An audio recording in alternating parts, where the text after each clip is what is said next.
The amazing flying fairy toy is a fantastic present for little princesses out there. Let us see how to install the flying fairy toy.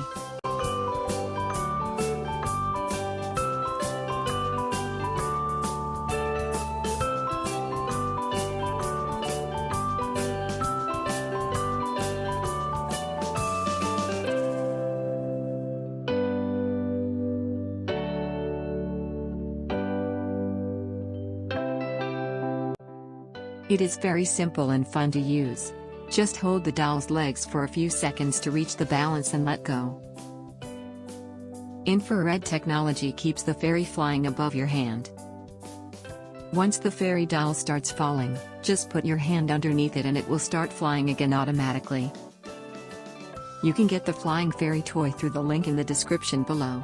It will keep your little princess amused for hours.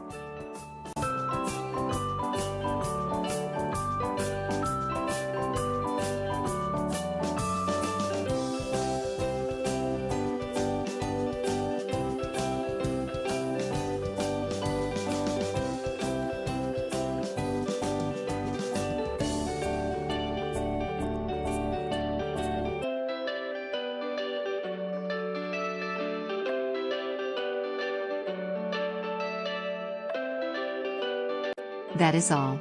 Thanks for watching. If you like this video and this video helped you out in any way, please give the video a like and hit that subscribe button. Hope to see you in the next video.